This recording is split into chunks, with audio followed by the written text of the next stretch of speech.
Hey, dude. So you really expect me to believe that you never podcasted or did any kind of radio before? Really? Come on. I'm not an idiot, dude. She made this. This is a citrine. What is it? A citrine, the stone is called. Yeah. It's almost like a smoky quartz. And then Nice. she did the wrapping of this, wrapped it up. That's awesome. Gave me that as a gift. Let me So see it. my little favorite. Oh, that's like so sweet because like you can hold it and it's from her. Oh my god, I can't even with that. Since you're a romantic yourself. I love so much. It like hurts me. Yeah. You know what I mean? But that's the thing in my life. I've realized that love is the most distracting thing It is. because I need to go to Sex and Love Addictions Anonymous. Yeah, that's the thing. Like some people are sexually addicts. You know, sex addicts. Yeah. I love love. Like that's But literally that how I you feel can about be it. addicted to that too. I know. I've learned that. Yeah. It like impedes me from like doing what I need to do. It's like it's like a block because like I have so much to get. Like this is what happens when I don't have a girlfriend. I started like you just said, I'm doing so much stuff. You put your energy into another love. Yeah, and like Yeah. when I have that love, it's like laser focused. Like I love that person so much that I will give them all of my attention. And right now I can't have that. You know, right now I understand that it's not meant to be in my life at this moment, and I've made peace with it. Whereas I've never in my life been okay with being single. Literally, all I'm doing is distracting myself from love. And that is the power of love, is what I'm doing right now. Well, self-love you got to come back to. So it really comes back to self-love first. Because without that, you end up becoming very much like a slave to your desires, your insecurities, and that can be very destructive and unproductive. And you're unable to create, to recreate, to reproduce. Mind if we burn some white sage? Yeah, absolutely. Yeah. Let me By the way, grab... we've been recording for the past 5 minutes. Yeah, So I why had a don't you feeling you got that tactic. just boom? Well, you see the red button. You know, now. I kind of already knew. You're smart guy. I pick up on things energetically. Why don't you introduce yourself? My name is Michael Pellegrino, and professionally, I'm a clinical nutritionist and herbalist. My passion is to help others to, to teach them how to heal, how to about their bodies, about not even just their body, but about their being and the direction in which they're going, and seeing and bringing light to what's hidden in the dark, and helping to awaken, oneself to your own internal programming, to the programming that is not even us, but it's just programs because of some past trauma, some past, even- some light, everything, bloodline different almost. program. Exactly. It's all programs. It sounds like you and I are very aligned in what we're doing here, so I'm so glad to be sitting with you. For those of you listening out there who are, I don't know what's going on out there. I'm talking into a microphone on a desk. But anyway, those of you listening out there in Radio Land, where are we right now? We're at Princeton Health Integration Center with Dr. Van Beveren. What they do is once a month on a Tuesday, they do a gluten-free organic potluck. And I went to one about 2 years ago, maybe even 3 years ago. And I just remember meeting Michael and Dr. Van, and just blew my mind with the information they had. I'm starting this thing, Try Vegan TV, and I knew I needed a health corner. I knew I needed a doctor. But I was so excited that I remembered you. I was like, oh my God, Michael, because I loved our conversation. You can't talk to a doctor about like psilocybin mushrooms. Oh, you can try, but good luck where that takes you. The fact that you're able to speak about that shows that you look at the whole picture. Literally from their soul, their emotions, like everything to fix them, to figure out what it is. Yeah, well, there's no fixing to be done. We're not like a car. We're not like a machine. We're an organism, and we respond, we adapt, we grow, we evolve, and you want to just support the resiliency and the adaptability of a person. What was that, fresh sage? This is fresh sage, much better than crappy incense. So it's really important to cleanse a space to, make room for something new. Cleansing a person, really important. Making way for new energies to flow, letting go of the past, and that's part of healing. It's important to change the environment. That's a really critical part of healing. You don't change the environment that the person is living in and experiencing whatever stressors might be there, whether they're toxicities or lack of the right nourishment. If there's not enough nourishment in that environment, the person's going to degenerate. You're only going to regenerate or degenerate in the world. You're going to heal or you're going to break down and return to the earth. So if you want to stick around and be healthy, you got to support the regeneration process. You'll probably agree with this statement, but I want you to take it further. I always say the natural state of the body is to heal. If you cut yourself, it heals. As long as you start putting the right stuff in your body so that your body isn't worried about breaking down a burger and it can actually focus on what it needs to do, which is healing you. Yeah. The power of food, you know? This is life force. This is chi. I've been learning a lot about colors, how important colors are. Yeah, fantastic. Like as far as food, as far as like colors that you sit under and lights. Those up there are lights for color therapy. You know, just because I want to know so much about what it is. It's frequencies. It all comes down to frequencies and energy, and different frequencies have the ability to initiate healing on different levels, different spectrums. So the chakras are different colors, and it Exactly. relates to everything. Just So, I want you to ramble about cool shit for about an hour. oh God, That's what I want. no rambling. I don't want to ramble, but I want to share what's of value, because that's important. You know, if I'm taking a little slight break. Yeah. Well, I mean, I'm not strict with it, but for now. It's Fat Tuesday.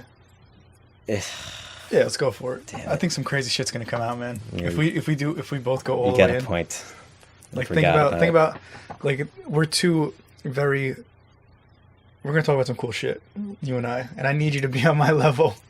How do you know that it's not the other way around? Whoa. I need you to be on my level. Damn. No, Never, that's too much ego talk right there. no, it's not. It's a matter of you could very well be right. Thank you for sacrament. Definitely. Thank you for the respect. See, the thing is that we have to be aware of when it's time to be in a focused state, you know, which requires being in the here and the now. It's the more acute, the present, more contracted, versus going the other side of the spectrum where it's more expansive, more creative. Exactly. Definitely. That's where that's where the artist goes to play. And that's what this enhances. This is an expander, and it expands. So I've just been in a very focused mode. That's why I'm careful about, utilizing. It's really nice when you do that, because it's like popping a balloon. You know what I mean? Like you have all these crazy thoughts in there. It's like, oh, there they are. It's like, oh, I love those. Like I love that way of thinking. Yes. It's fun. The other thing is, last time I did a podcast, I got way too off on many tangents. But dude, that's my show. Thank you, sir. Thank you for sharing. Wow. Thank you for this. Yeah, I'm so excited for the wealth of information that you can bring. Well, at the end of the day, it's really just about helping people to heal and to get back in touch with their roots. And that's what we need to learn how to do, and that's in tapping into your own power, stepping into your own power. Yeah. That's something that I've been struggling with, and I had been out of that flow for quite some time. No, you're welcome to. No, dude, I'm just gonna. I don't sit still. It's not. Oh, yeah, because of that. What's that? Because of that gets you. Yeah, no, it's in my nature. I just like to stretch and like to move a lot. Like okay. Even when I was a kid, like they had nap time in preschool or whatever. Yeah. I just couldn't nap. I would just hang out with the teacher. But that's for a reason. Yeah, what's that? The nap time? Well, no, your system, the way it's wired, and what's, having it be a little cramped, be a little tense, a little jumpy. Yeah. That's your sympathetic nervous system that gets, that just needs to be a little more calmed and supported, and most people need that support. And some people have a little bit more of a disposition for it coming out in a really intense way, some more than others. Some people are a little bit more solid, they're a little bit more resilient, so their nervous system is not as sensitive. Yeah. So, but everybody, like I myself, have a rather sensitive nervous system. Mm-hmm. I've got history, of incidences in my health that has, indicated that. So knowing that, I just have to take care of it, and it means getting good quality sleep, resting the mind, using, nervine herbs, What's that? Nervines are a classification of herbs that nourish, calm, build the nervous system. You can use everything from, like, there's so many different herbs, like linden flowers to hawthorn berry. You know, you've got the hawthorn leaf berry stem. Combination is really nice. You have lemon balm, you've got motherwort, you've got St. John's wort, you've got fresh milky oat seed. There are numerous herbs. The list goes on and on and on for the amount of herbs that are in that classification. Wow. I guess certain herbs fit multiple classifications then. Correct. Yeah. What's the healthiest herb? Could you pick one? Like Healthiest? What's the all-around most beneficial? Like Green tea. What do you got? It's a food herb. It's a Chinese food herb, and it's been green consumed. tea? Green tea is a very. You're saying green tea to me, the layman. I'm thinking anything from a bag in ShopRite to like something from Tivana. I'm just talking about the plant as it exists, you know, in its best pristine natural state. What? And it's got the right environment. It's got the right nutrients. True. It has been harvested at the right time. So I'm talking, you know, categorically that it would be the best like food herb that one could consume on a daily basis. But yes, when it actually comes to the, you know, utilization of it or the purchasing of it or the growing of it, you got to know, you know, where it's coming from, you know, and that's the most critical thing is like we've lost our relationship not only with ourselves, but with our friends, our family members, you know, with the world at large, you know, and like we can't even like walk around in nature and like know what this plant is or that plant is or like, you know, some people have lost their way. You know, they're so disconnected from their primal genetic roots that they don't even know how to identify things in the nature. They'll see a tree or a plant and think it's just a resource rather than another living entity. To me, that's sad. To me, that breaks my heart. I'm not saying that I'm immune from that. You know, I think there are times where I can get caught up in all the technology and, you know, the stressors of my life and so forth. And then, you know, you lose connection with, you know, your roots. The relationship with your true self, with others in the world. I think ultimately, I'm not creating this. This is I heard from someone who said that all sickness is homesickness. You follow me on that? No, what do you got? The gist of it is that every sickness that we may have has to deal with ultimately us being disconnected from healing, from all that is, from being whole. You know, like what does being whole mean? You know, being whole is being complete. Is being one. It's knowing yourself on not only the individual level, you know yourself as Vince, I know myself as Michael, but knowing oneself and having a healthy relationship with every other thing in the world, like, you know, with you, with my family, my parents, you know, with all my other friends in relationships, and just having a healthy relationship and understanding the earth, being in tune with the cycles and rhythms of the planet, of ourselves, like just being whole. Everything has its integrity. To me, that's the best. That's the idea of what we should be aiming to do. You know, that's why meditation is super important. I have this theory that I came up with. I don't know. I'm sure it's based on something. Regardless, meditation is just this huge term for. It's like saying you play sports. You know what I mean? There's so many different variations of what meditation is. I think that one of the benefits of meditation is your brain uses, I think it's 20 times more oxygen or 20 times more red blood cells. Oh, yes. In terms of like where the prioritization of your energy resources, your caloric resources, your nutritional resources, where is it going? Right. So how much is that going to the brain? The brain generally consumes about 30%, a third of all of your resources. Of your where most of the blood goes to until we're sleeping, you know, and then it, you know, I mean, it's still there, but then it gets distributed. But when you are, you know, in this like whole fight or flight mode where your blood has to go to you get your sympathetic nervous system response, your adrenal response that gets you into that mode of you got to fight, defend, protect. The blood flows to your periphery to go and get you to run if you need to run, or to, you know, fight back if you need to fight back, right? So there's less blood that generally goes from there, you know, goes away from the head then. What causes that throughout the day? Like, would sitting in a car being mad at the person in front of you cause that? Yeah, exactly. What about... Gets you really What about intense. having a coffee? Would having a coffee bump that up? Absolutely. Stimulants. Anything that's going to stimulate. So if you're scared, if you're in a state of alarm, I guess, a state of high alert, how would you categorize that? You're in an acute distressed pattern. Pattern? Yeah.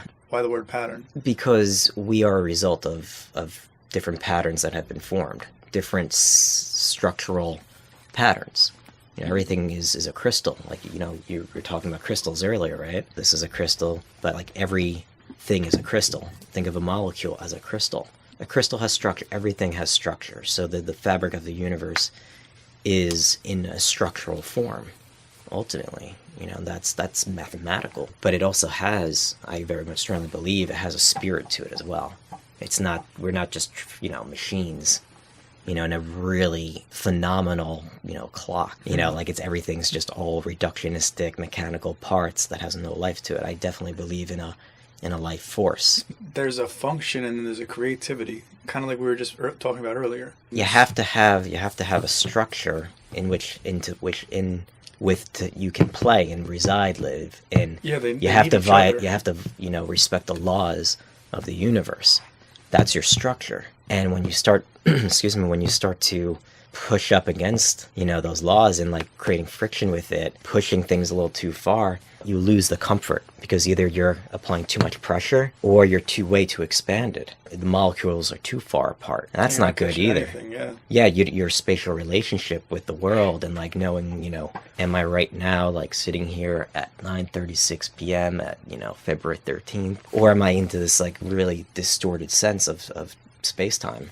That's where I exist now. Like, I literally have no idea what time it is, what day it is. Because you're expanded right now. That's one influence. You're losing your sense of things. You gotta see a big picture, right? The things that are in my head that I want to bring to life are only going to be there in a matter of time. And it's coming and I'm getting there. It's just the ride now. Even if it's not huge in 5 years, it's going to live forever. I'm on 20 different channels. That's a good point. No, what you're saying is that whatever we're recording now ultimately is going to get broadcasted forever. And once it starts resonating with people, they'll just say, "Oh wow, this shit's really interesting. I'm gonna start listening," and then people are gonna start catching on. Exactly. And the name of it is Catching Up with Vince. That's cool. So it's like, it's so deep and so funny how how it can be, and it's so funny because my brother was like, "Oh, you mean like Keeping Up with the Kardashians?" And I'm like, but like the complete polar opposite as like everything ever. Well, that's the funny thing, is that the more polarized you become to something, you really do embody the polarizing thing within yourself as well. It's two sides of the same coin. You can't separate it. Like when we become polarized in one direction, it's opposing thing or entity or energy is going to exist within the world at the same time. Why does duality have to exist? Why can't one just be one? Why does there have to be why does it have to be two? Why, you know what I mean? For flow. For that, it ultimately creates the flow. Otherwise, I guess without the polarity, there is only one. So that's the God, and then from God would have to, or the universe would have to split. I mean, what's your definition of God? And you know, that's the thing. Source energy, the one. This is how I view it. We're in separation in the physical plane. I'm separate from this book, separate from you, separate from that page, separate from this molecule, separate from every human, separate from every animal, separate from every galaxy. Yes. So once all that equals one, regardless of whether the dimensions are multi-layered on top of each other, existing on one plane, whether there are bubbles all over the place, whatever it is, as we ascend, we reach that one. So everything goes back to that one. What you just described, and you described it not only via your words, but with visual use of your hands, you just showed me a hierarchy, a pyramid. A hierarchy builds up like that. You literally did that. I don't believe in that model of the universe. The model is... You're about to blow my mind then. No, that's... you know this. I'm not going to blow your mind. Maybe, I don't know. It's not my... All I know is I don't know. My model of not like it's mine as I own it, but like the model that I subscribe to, that I resonate with, the lens in which I see the world through is this. The web that has no weaver. What's the second word? Web. Right. It's a web. It's a web of life. And so everything is operating on a different, you know, vibration or level, or in a different way, or different structure, different function, different pattern. But it exists within the entire web, and so you can't separate it from that web because it's interconnected to everything else. And if you change one part of that web, it's going to create a ripple where the other parts of the web are going to be affected. On the big level, the big holistic view, it actually is existing as one entity. Yeah, that the whole web. big picture, sure. It's the web You're not just saying, oh, here's the strand of the web. Yeah, you can look at the strand as the unique individual unit separate from the other strands, but it's part of the big web. It seems to be two visual ways to describe the same piece. Because we're both determining that it's going back to one source. One's reductionistic. One's reductionistic. One's a holistic or bird's eye view. Wow. You have to look at both levels. You gotta look at the big picture. If something is out of balance, right? If a system's out of balance, if something's broken, you're gonna need to look at that. Like, for instance, I was just telling you upstairs before, my cell phone screen cracked. I could either pay $170 to get this, fixed by a professional, or I can buy a $65 kit and do it. But in order for me to do that, I have to be looking at the individual parts, understand them, oh, this is the screen combined with the glass and the LCD display digitizer, and understanding the different pieces so that I can put the right pieces back together. But I also have to see the big picture to that as well. Funny, as a kid, you'd have an electronic, right? Like, you ever have a Cyberco? How old are you? How old do you think I am? I think we're the same age. I'm just going to shoot out my age, which is 29. Okay, cool. What do you got? 31. Yeah, sure. So we're in that same bracket. By the way, do you have a drink I can have? Yeah. I'm just getting thirsty. I'm sorry, I was going to offer you some, but I didn't have a cup. So. It smells good. Yeah, do you mind? Whatever. Yeah, because I don't believe in the germ theory in and of itself. Theory. It is a theory. Yeah, I guess everything is a theory. Everything's a theory.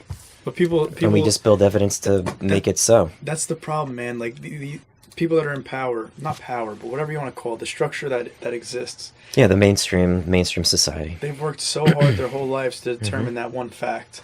And then you're coming in and proving it wrong at a young age. Fuck you. That's how they feel. Well, of course, because you subscribe to the model. Some people are indoctrinated by a model. I sit on this thing? I have a bony ass, man. You do yoga? Yes. How, where?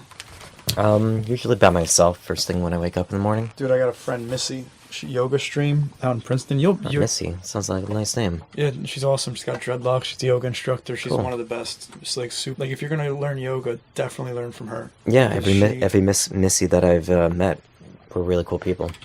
Yeah, she teaches like the proper way. You know what I mean? Like, because the person that she learned from was a physical therapist, so she studied the body, and then that's how she teaches it.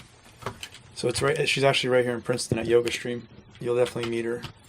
Everyone who's on board is on board, man. It's like, it's unbelievable to see something like this play out, because it's like I led the charge, and I understand how important every piece is too. You know what I mean? Like how I know my abilities. At this point, I understand that I'm a doer. Some people are seers, some people are channelers. I'm a doer. Like, when I meditate, it's literally just getting energy to bring back here and bring these creations to life. It's like. So you like to go and find the things that you can, maybe your own creation, but also from taking what other people have to offer and like giving action to it, giving movement to it, making it like acting on it. I understand that I have a vision. I understand what I want to do. That's excellent. It's like this. This is how I feel about it. We're playing Mario right now. Okay, and I am Mario. I'm not saying I originated anything, but someone came first. Yeah, of course. Mario came first, and he started playing the game. All of a sudden, you got Luigi on board. You know what I mean? Luigi started playing, and that's literally how this has been picking up.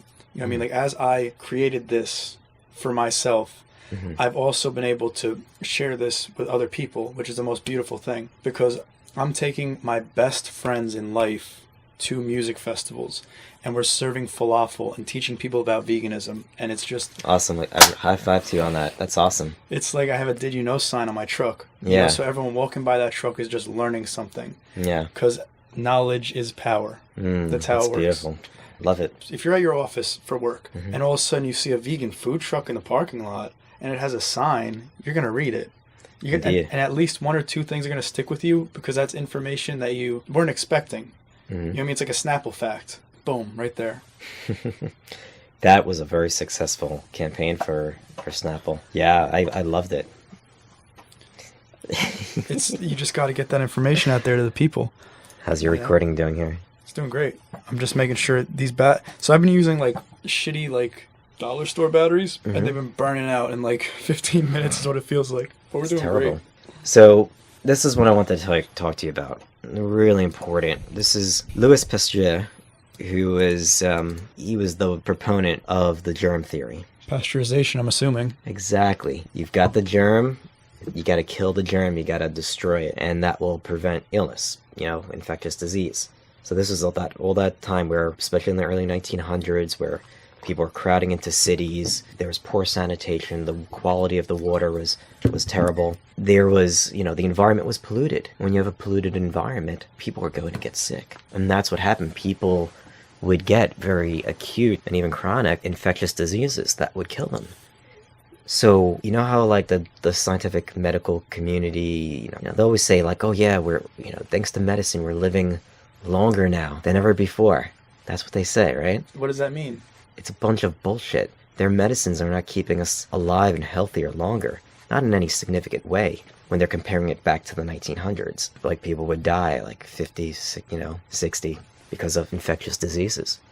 So when we cleaned up the environment, started to put in laws and regulations. Are you familiar with Upton Sinclair's book, The Jungle? No, I don't read. Oh, you gotta read this. I don't It's have a time very to read, honestly. Create the time. It's easier said than done because even though I'm saying that, I find myself complaining at times like, I wish I had more time. But really, like, to learn how to be more masterful in life, we have to learn how to do that, how to create time. It's magic. So it's learning how to be a master magician of your life. And that's something that I'm committed to doing. I'm not saying I'm perfect in any stretch of the matter. My conception of magic is some kind of wizardry or witchcraft. It's all one thing working together, but each has its own path. There's many ways to the top of the mountain, and there's different paths along the mountain, but it's still part of the mountain. It's still the mountain, just from a different angle, different perspective. And it's got its different path, and just like you are walking up a path, just going through your journey in life, like, it's different than mine. We're intersecting, like right now we're intersecting. We're sharing a part of this journey, but you've got your own path. I've got my own path. So even though that's separate, we're still interconnected. It's a beautiful picture. My point was before about cultures and different, journeys that have been walked, and how people came together at different parts of the world. Different cultures were there, different traditions, different stories were told. But if you actually study them and look at them, these different cultures, they're describing the same thing, but just in a different way. It's the old philosophical questioning or picture, I'm forgetting the term I'm looking for, where you have people blindfolded and they're touching an animal like an elephant, but they're touching a different part, and now they're just asked to like describe what they're touching. Everyone's going to describe something a bit different. They're going to think that it's maybe this animal, or maybe it's this kind of fabric, or something else. But it's still one thing. So you have to realize that we are a unique individual, and we're coming to this world with a different upbringing, a different journey. And so we all have our blind spots. I've got my blind spots. You've got your blind spots. The best of the best in terms of, if you want to define that as being the most highly educated or the most wise. Everybody's got their blind spots, part of life. But you can go and train yourself in many different arenas. Get a good overall education, not just textbook, but like in life and experiencing the world and traveling, expanding your view, expanding your perspectives, so that you can see a much greater picture of a situation. Not only that, but surrounding yourself with the best people. Yes. Surrounding yourself with the best people. It's like Yes. they literally have your back. We're back to back, and they're just watching what's going on, and you're doing the same for them. Having great friends that you can rely on is just the most beautiful blessing on this earth. Definitely Because there are a few people that you can just know. You're my friend. I trust you with everything. You know what I mean? Like, I will say everything to you. I'll just be as open as I can with you. Whatever it is, no matter how much it's going to hurt you, I'm going to tell you. Those kind of people are the ones you want to surround yourself with, regardless of anything, really. Absolutely. So in agreement with that, not only intellectually, but deep within my heart. It's important. And we're social beings, and we're meant to connect, and we're meant to bond and touch and share and learn from one another. But if you're interacting, sharing, and taking in information from somebody who's maybe had a rough life, maybe they've got really toxic perspectives, toxic beliefs, toxic thoughts, and you're around that, you absorb that. Well, not only that, let's say you're living in an area that you don't want to live in. You're living in the hood and you want to get out. And you just can't. You know what I mean? You're frustrated, and so is everyone else because they're all there. It's like just this whirlwind of negativity. It was what it really boils down to. It's a downward spiral. Yeah, regardless of how much you try to get out. I mean, you change yourself, you change the world. That's pretty much how it works. You know what I mean? Like, if you change yourself, the world around you will change because you'll start hanging out with better people, better opportunities will start coming into your life. You'll realize that you want better things. You'll realize that those people that you were with weren't as good as you thought they were. And as a person, you'll grow. And as you're growing, perhaps you'll meet this one friend who's growing on that level too. And then through that friend, you meet their friends. And before you know it, you don't even recognize your past self. You're just like, oh my God, who even was that person? That's very, very well said. Thank you. You did. No, not only was it well said, but it had a lot of heart within that, and definitely resonated with my heart. And, it's something that it's been my personal, life's transformation like 10 years ago. Would you like some sunbreeze, by the way? What's this? It's a highly concentrated essential oil blend that's based upon a 5,000 plus year old Chinese formula, and it's balanced in its ability to... That smells good. That's how we do it here. It's like a very strong smell, but it's every good smell. How do they... It's a balanced formulation. This is like a brilliant smell. Yeah, if it's from a company called Sunrider that makes highly concentrated food. Is that enough? Just a little drop? Yep, perfect. And you want to keep it away from your eyes, like that. Want to give it a whiff? That's how you do essential oil? Just take it in big deep. You can do that too. I just like to get it deep because it gets really into your lungs and you like feel it and goes to your brain and you're like, whoa, energy flows. It's a magical formula. Wow, that's new. And then I do this too. It's like cinnamon. What is it? Taken through my my mouth and you really feel it. Great for refreshing the breath. Yeah, see? Whoa. Coughing on essential oil. Whoa. But it's a really balanced formula. It's called Sunbreeze. And the sun is like the yang, warming energy. And then the breeze is the more cooling yin energy. But it's balanced in a way. So when you use it, it will bring warmth and circulation to areas that are cool. And then if something's really hot and inflamed, it will cool it. How does that work? I will say that I'm not an expert in essential oils, but what you're doing, what these oils are, is you're distilling the volatile organic compounds that are within plants, and then you're capturing those, and then you're concentrating. You're doing many distillations of it, so that you're creating a very fine, concentrated product. Usually with alcohol. How does distillation work even? The best companies will use steam. So they'll use a steam. Wow, between this and I'm really getting things moving up here. Yeah. Shit. That's good. Right? Yeah. Mucus is coming up, which is a good thing. Yeah. It's detoxing. Is that what it does? You should always have this with you, because whatever little I have here, I'll give that to you. Oh wow. Thank you. That's my little gift to you. Appreciate it. So, what was I saying? So this is where it's really important to have with you all the time, because it has like over 30 something different uses. I learned this from Dr. Van. He was telling me, put together a whole list of the many uses that Sunbreeze has.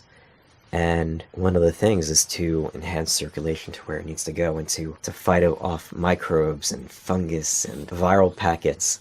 Like whenever you're traveling, just put it around you. Think of it like this aerial force field around you that's like, it's on your body, and the vapors are just coming off, and it's creating this wonderful force field. It's like this extra barrier that protects you. So that's pretty awesome. Yeah. It's an awesome oil. So how do they work now? Essential oils, is there a chemical in each individual one on a molecular level?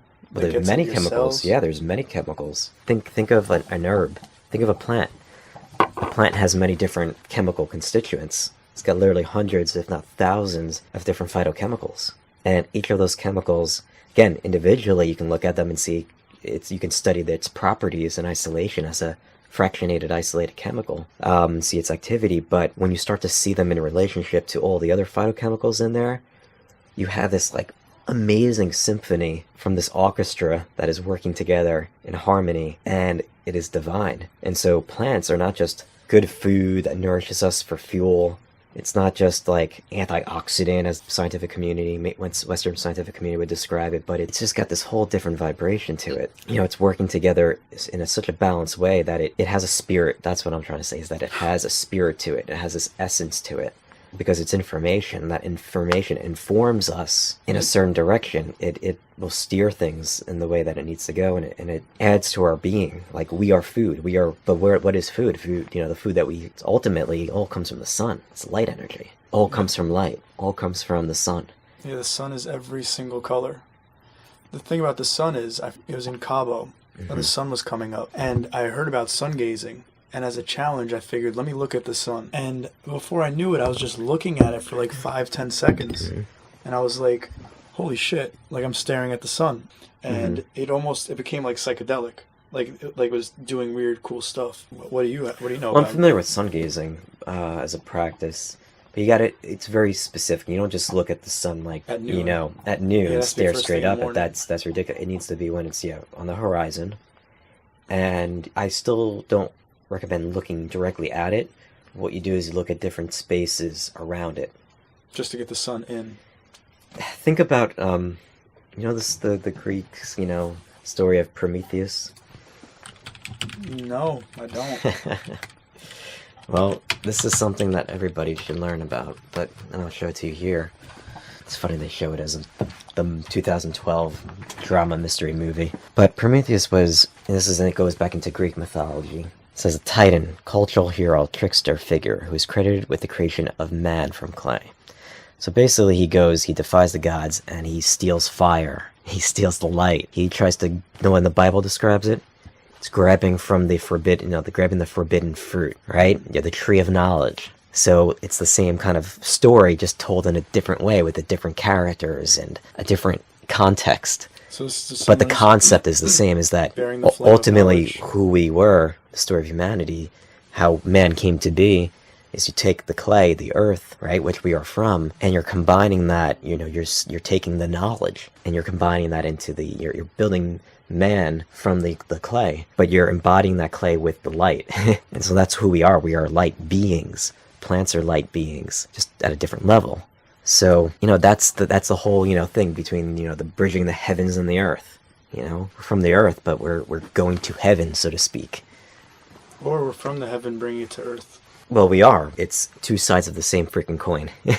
That's how I see it. What I'm saying is, you would not be man if you were not from this earth, but if you did not get the light or the life, force, the knowledge from the sun. Well, what I'm saying is a lot of us are still in the dark. They're unaware that they have that knowledge within them. Well, we are, but, we also have to be careful not to judge. I'm not saying that's what you're doing. I'm not saying that. Everyone's at a different point of the journey. We're all the ones who understand what's going on. It's not our responsibility, but it's kind of on us to help show them the way. Yeah, and there's different ways to do that. This is exactly what we're doing. Exactly. You're doing it through this. I'm doing it. And the best way to do it is never to be in anyone's face about anything ever. Never. That's why I disagree highly with people who throw paint on fur, because you can't. There's too big of a bridge to gap. You create polarizing energies. Yeah. And then the more polarized you become, you're going to create an opposing force that's just as intense as yours. So it's about getting back to balance, coming center. Yeah, there's so many things to be uncentered about. If you look at our society, you got sporting events, you got sports teams that divide us. You have skin color that divides us. You have economics factors that's polarize us. You have political things that polarize us. We're living in a society that is over-polarized, and we're over-polarized because that's what they're doing to us.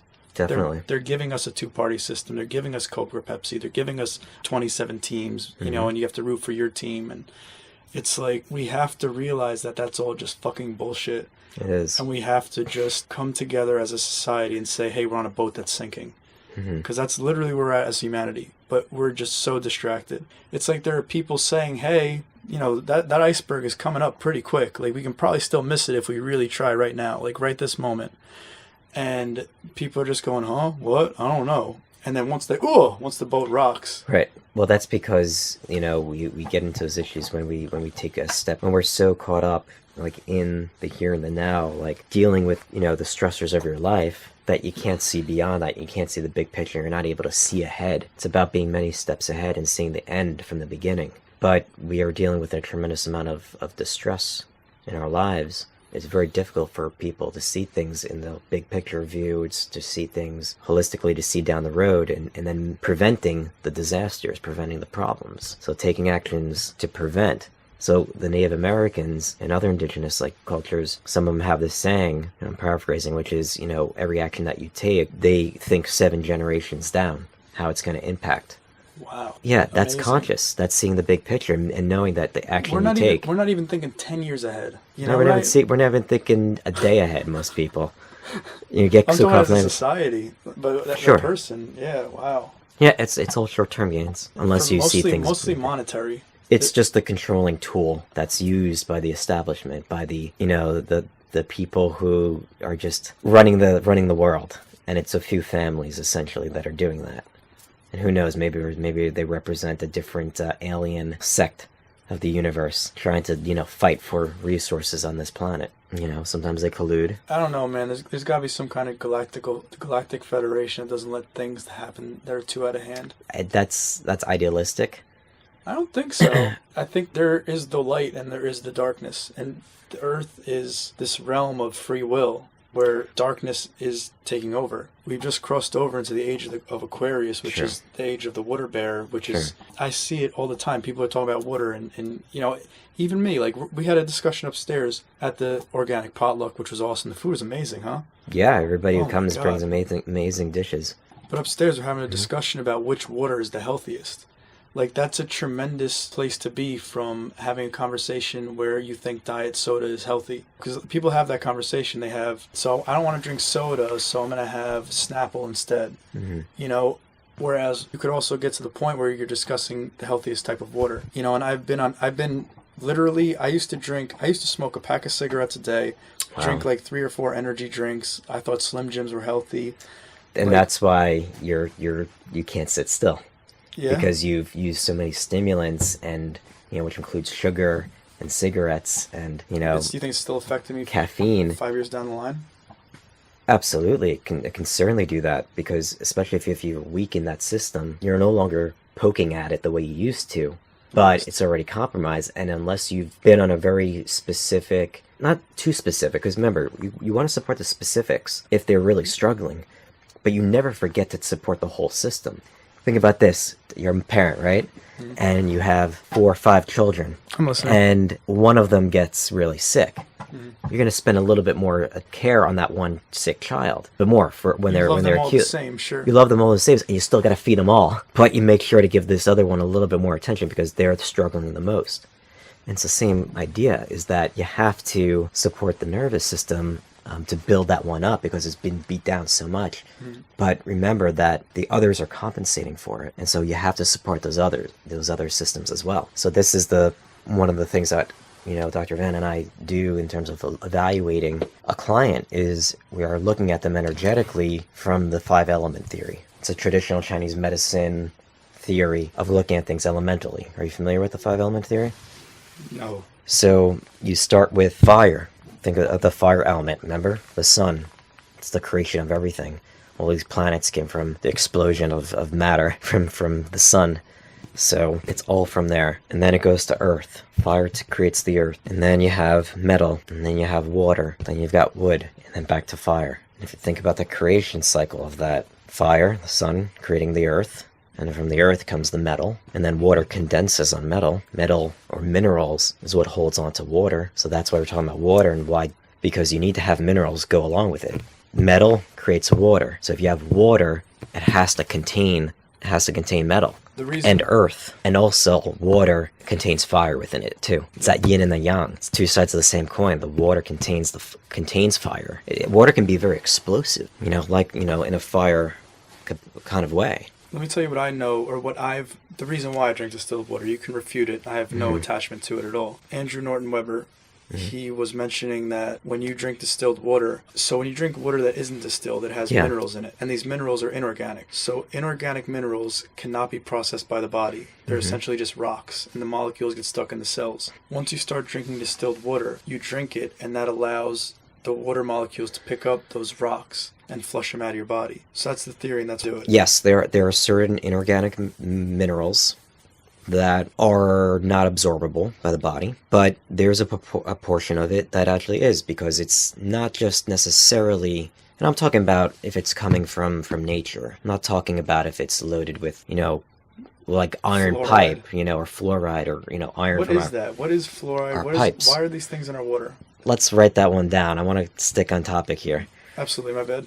No, it's okay. No, I love that topic, but I know I'm going to get off on a tangent with that because I can talk a lot about it. But some of those inorganic minerals or metals can still be absorbed and utilized by the body. And remember, too, that in your gut, especially the large bowel, you have bacteria and yeast. And it's the yeast and the bacteria that take those inorganic minerals or metals and they make them into bioavailable forms. Really? Yes. I heard the body can only process organic minerals, and it only processes organic minerals that you get through plants. So all these essential rocks you can't process. What you're saying is once it hits your... What I'm saying is that some of them will be converted. Remember that the bacteria and the yeast, they require minerals or metals for their own enzymatic reactions, their biochemical processes. Because every biochemical process requires an enzyme. Without enzymes, biology does not work, life does not work. So you need enzymes, and enzymes require minerals for their function. So what the bacteria and the yeast, knowing that, in order for their survival, they have the ability to take inorganic minerals and transmutate them into organic forms. And that's the way plants get their minerals. Plants absorb organically bound minerals from the bacteria that's in the soil. And that's why when we're polluting our soil and using pesticides and herbicides on our crops, the farmers do and people do in their own backyards, then you end up, you end up with a sick soil, and the bacteria, the diversity of the soil just goes down because you're using pesticides, herbicides, and other chemicals to pollute it, and it kills the bacteria. It makes them more pathogenic. It makes them more compromised. So then you end up having sick plants because they can't uptake the nutrients from the soil because the bacteria and the yeast are not there. Plants are sick, draws in more vermin, the parasites, the insects break down those plants. Then what happens more is that the farmers or the homeowner or the landscaper is like, let's just put more pesticides on to get rid of the pests. So it's a cycle, of like just degeneration.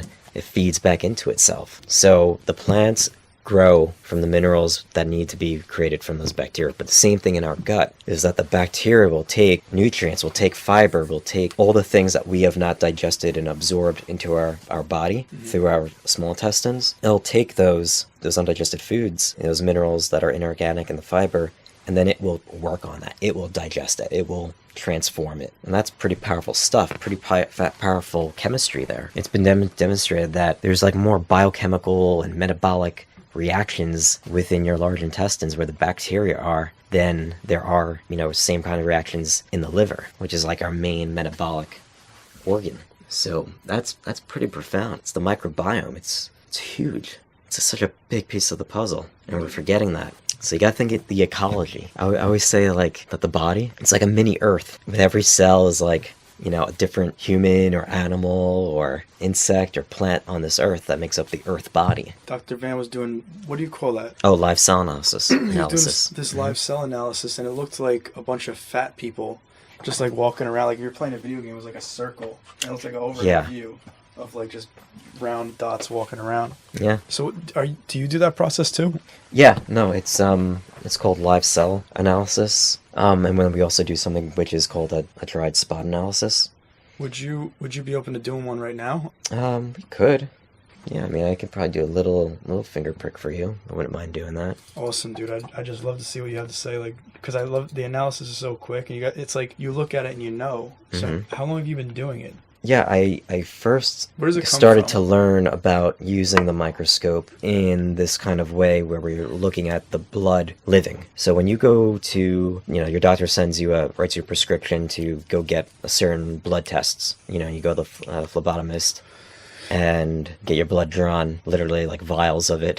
Yeah, dude, what do they do? And then they send it off to a lab where they put it through a bunch of machines that spits out some numbers and gets back to the doctor, and the doctor says you're either, hey, you're healthy, nothing wrong with you, or, oh, you've got something here, some numbers off. Let's investigate that. And then they do all these invasive, procedures, and next thing you know, it's like, you're on medications, the very least, or on an operating table, or, just exposed to lots of radiation as they're doing all their scans. So you're really put through the ringer, and you come out sicker. Most people come out sicker, and they just get sicker and sicker and sicker. And that is our modern day, sick care industry. They call them the healthcare industry, but it's clearly not. So it's, that's the world we live in. So with the microscope here, I first learned about it from a friend who became my very first teacher and mentor in the healing arts and sciences. He had studied live cell microscopy, and he never, at least for the years that I knew him, because he had passed away about 4 years ago, he didn't have the microscope set up and he wasn't using it. And I was bothered by that, because here's a guy who knows so much, really wise, very, very holistically oriented, and he would help a lot of people. And I'm not saying he didn't help. That's probably one of the reasons why he passed too soon, because he was too busy taking care of everybody else but himself. So he definitely applied it, but I wish he would have set it up in a more professional manner in a sense, so that, people would pay him for his services, and he can have a good living. Help. Yeah. Oh, it's so beautiful. Yeah, and people did pay him for things, but he didn't have it set up in any formal, marketing himself, nothing like that. Just, go to meetups, meet people, and people are like, oh wow, you know a lot, yeah, he was a clinical nutritionist and an herbalist, and then they would make appointments. So, but yeah, no, he was a cool dude, loved him a lot, and meant a lot to me. But anyway, I got this microscope through him. Wow. When he passed away, and so I first learned about it through him just before he died. Excuse me, I need a little something to drink again. Got a drop of that. You can go run upstairs if you Yeah, I'm just on the flow with you here, but I will soon.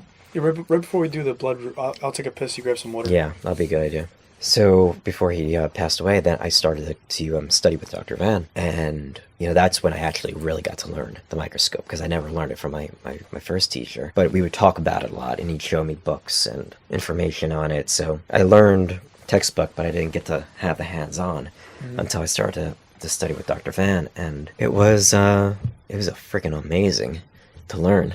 It's the coolest thing. It's really cool, and it tells you a lot. Just in a moment, you can just analyze. It's so crazy. Yeah, you look at all the individual parts, but you also look at the relationship and ratios between all of those parts in the big picture perspective.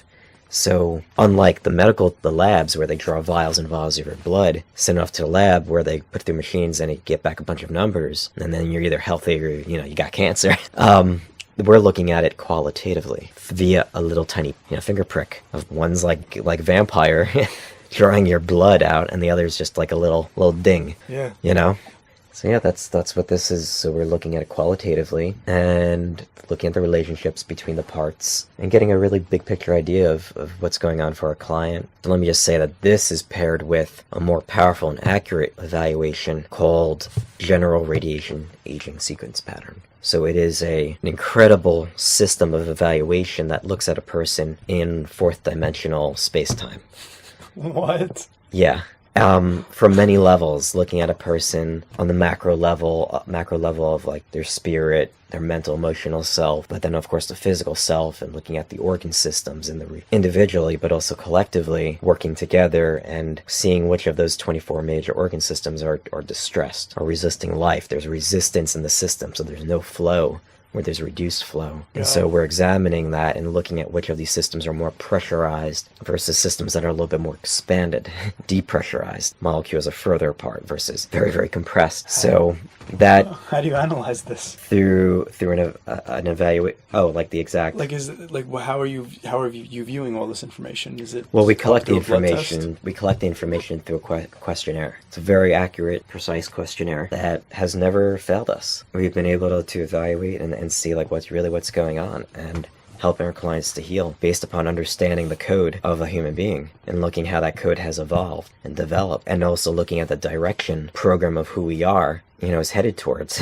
So you can see oh, this person's headed towards cancer, this person's headed towards diagnosed cancer, diagnosed diabetes or cardiovascular disease, heart failure. You're able to see where that person's headed towards. So knowing that, you can help people to heal so that they can break down that program in that direction that's headed towards, and heal a person and prevent disease. So that should be the aim of every single medical doctor. The way I've learned it, Dr. Van reinforces it all the time, which is great, is a doctor is one who has the designation of the teacher, because when you're going to college, you're learning from a PhD. You're looking from a doctor. You're learning from a doctor.